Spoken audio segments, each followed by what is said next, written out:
We know now where the North Pole is located.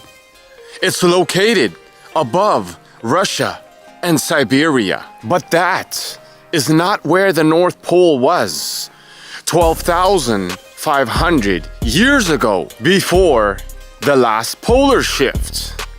Now, if you had a time machine and went back before the last polar shift, the North Pole was located where Hudson's Bay, Canada is. This is why all of North America was covered in glacier. Now, where Russia and Siberia are today, which is covered in ice, it is well known by scientists that that was once a rainforest, because buried under the ice in Siberia, you can find palm trees, you can find mammoths, you can find all these different types of animals frozen under the ice. Now, before we get into this, allow me to introduce myself. I'm 3 Creepy TV. So did the polar shift occur from Hudson Bay, Canada to Siberia over a slow period of time? No, it was flash frozen instantaneously, because some of those mammoths, which are 3 times the size of an elephant, were frozen mid-stride. Yes, while walking. They're just walking, boop, frozen with food still in their mouths. You can look it up. You know, when you get some strawberries in a bag and they say they were flash frozen, well, that's pretty much what happened to those mammoths. That's how rapidly they were frozen. They didn't even have time to fall over and die. They were instantly flash frozen in the same position that they were in, with food still in their mouths. The temperature changed so rapidly, my friends, that some of the palm trees in Siberia are still there. They are buried under the ice. So you're thinking, how was this even possible? These palm trees didn't even have time to fall over and die? Well, you gotta understand something. Our bodies are made up of roughly 70% water. And if we go through such a rapid shift in temperature, well, then the water in our bodies freezes. And what must have happened, and while scientists are saying this is impossible, but what must have happened for mammoths, which were designed for cold temperatures, to just freeze like that?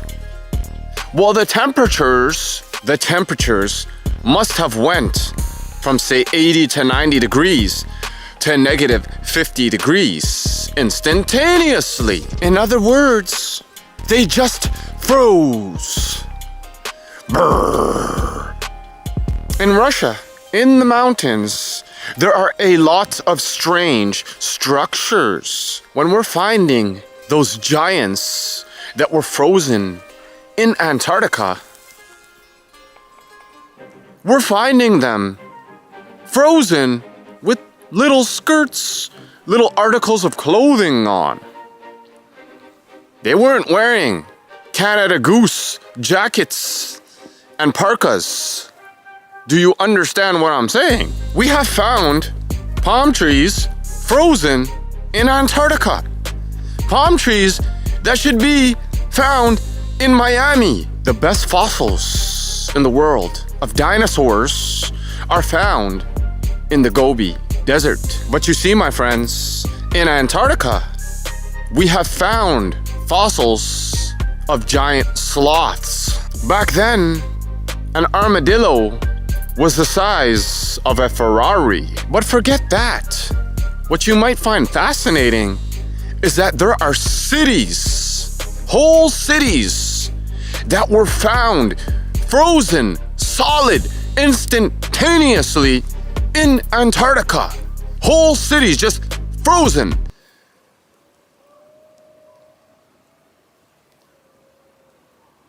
Y'all hear the wolves?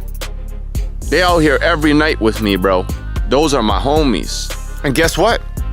We are just now starting to cut into these cities that were flash frozen under the ice.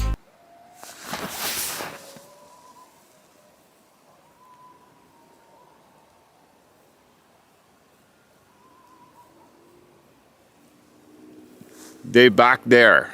And this, my friends, is why when Obama was president, we had all of these world political leaders making their way to Antarctica. The Pope went, Putin went, the president went, everyone went. Even the German Chancellor went. So these cities that we are quote unquote finding about right now have nicknames to them.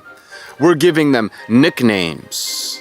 These are called cities of the future from the past. You understand, in these cities, they had technology that we don't even quote unquote have right now.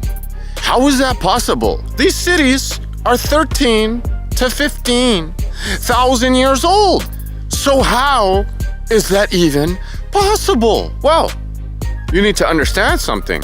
Since these cities were frozen in the same condition that they were, and nobody touched them till now, these cities are still in pristine, perfect condition, with everything still intact.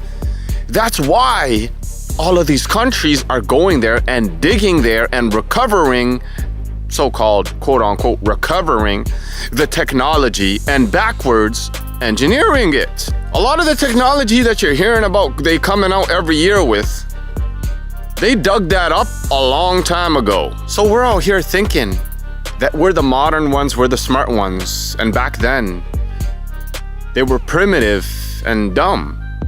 But really, maybe they were smarter than us back then. Some of the architecture that they had is not like the architecture we have today. They have something called monolithic architecture. You see now, when we build things, we take bricks and concretes and we build it up and this and that. But back then, they was taking whole rocks in their full form, boulders, the size of a mountain. They would take rocks that were 2,300 tons in weight and cut out the smallest details into them and then stack them together like Lego to make buildings. There are no cranes that we can do that with. It's a whole different energy source that they were using, similar to how the pyramids were built. The columns they were using for buildings back then were made of one stone, one entire piece, not multiple pieces. And the more we dig into this, literally, the more crazy things we are discovering. Anyways, the video's starting to get too long. So if y'all want me to continue this in another video, y'all know what to do. Drop a comment below. Hit the like and subscribe. And this is your boy 3 Creepy TV. And I'ma see you in the next video. Peace. Yo, what's up, my people? It's your boy 3 Creepy TV. I'm about to record this Antarctica video right here, right now. But before I do that, I just want to give a shout out and a thanks to every single one of y'all that have been rocking with me all this time. I know I left and I came back, but after all this time, y'all still rocking with me. And y'all, I gotta let y'all know that I appreciate that so much. And that's why I'm about to go record this Antarctica video for y'all right now. This is your boy 3 Creepy TV. And before I forget, my energy is so high today. Let's go. Swoosh, baby. Y'all know we gotta match it with the swoosh sweater, baby. Let's go. And I promise y'all, it ain't nothing more beautiful than being out here at night, y'all. Look at the sky. It's red. It's orange. It's the same color as my sweater. Oh my God, let's go. Honestly, it ain't nothing I love more than the winter and the snow, y'all. I feel like a kid again out here making snowballs and shit, y'all. Let's go. Let's go. Yo, what in the hell kind of footsteps is that, bro? That look like a baby hand or something, man. That's gotta be a raccoon.